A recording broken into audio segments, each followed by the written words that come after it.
नमस्कार दोस्तों। उम्मीद करते हैं आप लोग अच्छे होंगे। दोस्तों, अभी पोलैंड की रिक्वायरमेंट के ऊपर काफ़ी ज़ोर से काम चल रहा है। अभी इस टाइम पर प्रोसेस बहुत ही फास्ट हो चुका है और इस टाइम पर जो हमारे पास में बेस्ट प्रोडक्ट चल रहा है कार असेंबली के लिए और मेटल मैन्युफैक्चरिंग के लिए, उसके इंटरव्यू चालू हो चुके हैं। काफ़ी लोगों के इंटरव्यू हो चुके हैं और अभी काफ़ी लोगों के इंटरव्यू पाइपलाइन में है। जैसे कि हमने वीडियो के माध्यम से अनाउंसमेंट किया है कि अभी इस टाइम पर 31 दिसंबर से पहले जो लोग भी अप्लाई करेंगे उनको ये ऑफर्स का लाभ जरूर मिलने वाला है। ऑफर अलग बात है, मेन चीज है अभी इस टाइम पर कैंडिडेट के लिए बहुत ही अच्छी बात है। सैलरी, प्रोफाइल, प्रोसीजर, एवरीथिंग बहुत ही अच्छे लेवल पे हो रहा है। अभी हमारे पास में जो रिक्वायरमेंट है, मैंने आपको वीडियो के माध्यम से बताया, लेकिन अभी ये रिक्वायरमेंट मैं आपको डिटेल में दोबारा बताने वाला हूं। मैं जो रिक्वायरमेंट है हमारे पास में, ये रिक्वायरमेंट रहेगी कई प्रोफाइल्स हैं।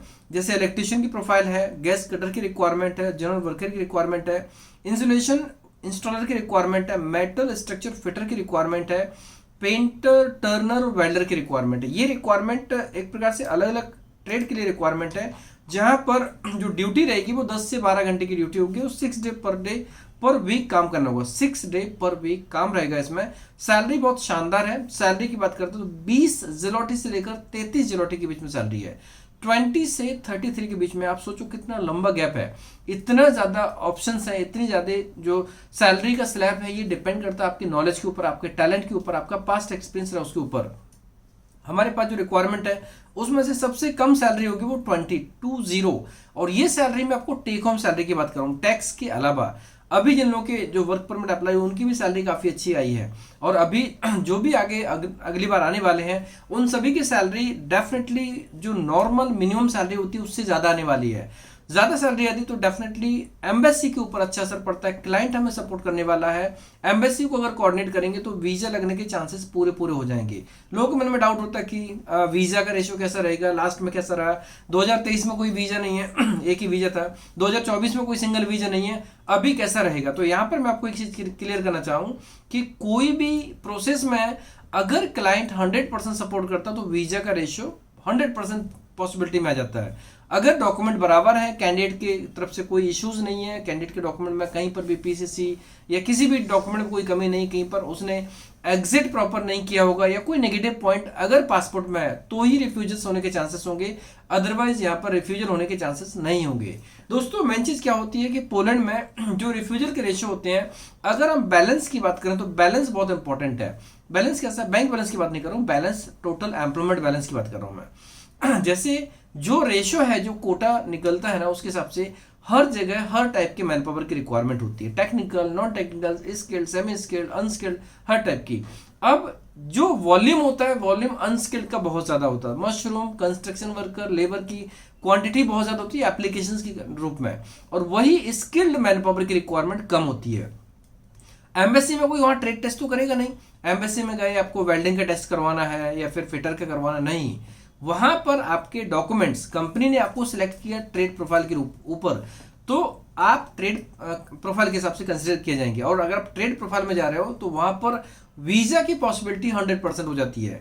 अभी हमारे जो क्लाइंट्स हैं, ये जो फैक्ट्री वर्कर, खासतौर से मेटल मैन्युफैक्चरिंग के लिए जो हायरिंग हो रही ना, उसमें से जो लोग भी सिलेक्ट हो रहे हैं ना, उनका वीजा लगने के चांसेस 100% है।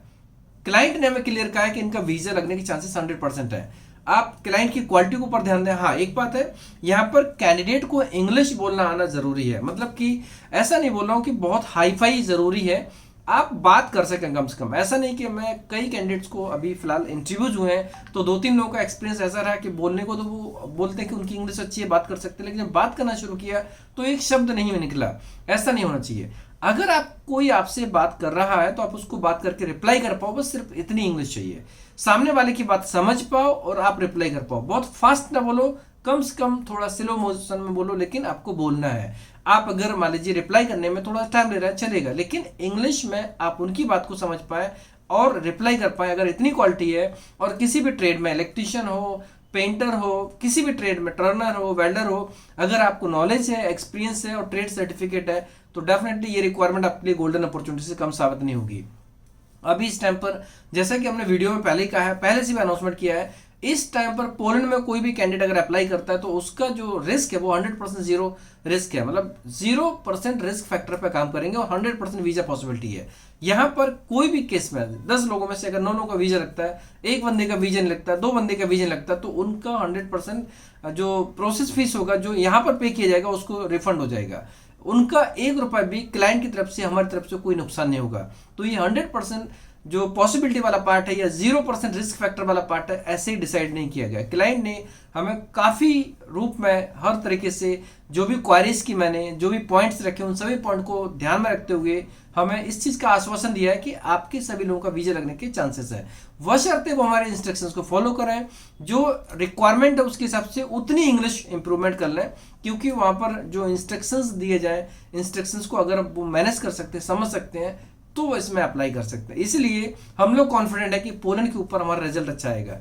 बाकी लोगों को लगे नहीं लगे अलग बात है, लेकिन हमें पूरी तरह से कॉन्फिडेंस है कि पोलैंड का रिजल्ट 2025 में हमारा बहुत शानदार होने वाला है। पहले 80% था, अब 80% से भी ज्यादा होना चाहिए, इसके ऊपर हम लोग टारगेट कर रहे हैं। आगे फ्यूचर में क्या होगा वो हमारे प्रोफाइल्स के ऊपर दिखेगा।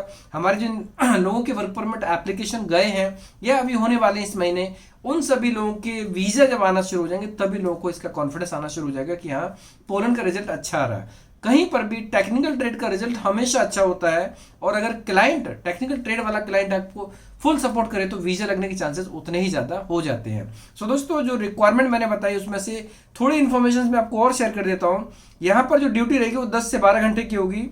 आप अगर सैलरी का स्लैब देखते हैं तो सैलरी का स्लैब रहेगा, कम से कम जो सैलरी रहेगी वो 4600 से शुरू हो जाएगी, और 20 ज़लोटी की बात करते हैं, 20 ज़लोटी से लेकर अगर आगे जाते हैं 9 घंटे की सैलरी 4680 से लेकर 6200 के बीच में रहेगी ज़लोटी में, जो कि इंडियन करेंसी में लगभग 1 लाख से लेकर 1,30,000 के बीच में होती है। नॉर्मल 9 घंटे की ड्यूटी 26 दिन के लिए, अगर यही 10-12 घंटे की ड्यूटी हो जाए तो 12 घंटे पर जो हायर प्रोफाइल है उसके लिए 2,15,000 रुपए तक की सैलरी बन सकती है। और यहाँ पर ओटी के साथ में अगर नॉर्मल सैलरी बनती है 20 ज़लोटी भी बनती है ना, तो भी उनकी सैलरी 1,30 से ऊपर होने वाली है। और अगर यही सैलरी एक प्रकार से जो अपग्रेड होती है 25, 27, 28, 30, तो ये सैलरी बिटवीन 1,30,000 से लेकर 2,15,000 के बीच में हो सकती है कोई भी। ये डिपेंड करता है आपका नॉलेज कितना है, आपका एक्सपीरियंस कितना है। जब आपका इंटरव्यू होगा उस टाइम पर इस चीज को कंफर्म कर दिया जाए कि आपको इतनी सैलरी मिलने वाली है। दोस्तों, कोई भी क्लाइंट अगर किसी को भी हायर करता है ना, तो हायर करने के लिए सबसे इंपॉर्टेंट ये होता है कि उसको संतुष्टि होना चाहिए ये कैंडिडेट हमारे काम का है। अगर आप वेल्डिंग अच्छे जानते हैं, वेल्डिंग में जो उनका टेस्ट होगा, अगर आपने टेस्ट क्वालिफाई किया है, तो आप ये मान लीजिए कि आपका वीजा लगने के पूरी चांसेस हैं। इसमें कोई रिफ्यूजल का चांस होना ही नहीं चाहिए, बशर्ते आप अपने फील्ड में एक्सपर्ट होना चाहिए। सो दोस्तों, उम्मीद करते हैं रिक्वायरमेंट तो काफी अच्छी है, लेकिन उम्मीद करते हैं कि आपकी प्रोफाइल इसमें मैच हो जाए और आप जो ड्रीम कर रहे हैं वहां जाने का, यूरोप के लिए जो आपकी प्लानिंग है उसमें आप सफल हो। इसके लिए हम आपको हेल्प कर सकते हैं। अगर आपको यूरोप जाना है तो डेफिनेटली इन प्रोफाइल्स में से किसी में भी चुन सकते हैं, किसी प्रोफाइल को। मान लीजिए किसी कैंडिडेट को वेल्डिंग नहीं आती है, इलेक्ट्रीशियन का काम नहीं आता, तो इस कंपनी में एज अ जनरल वर्कर भी जा सकता है।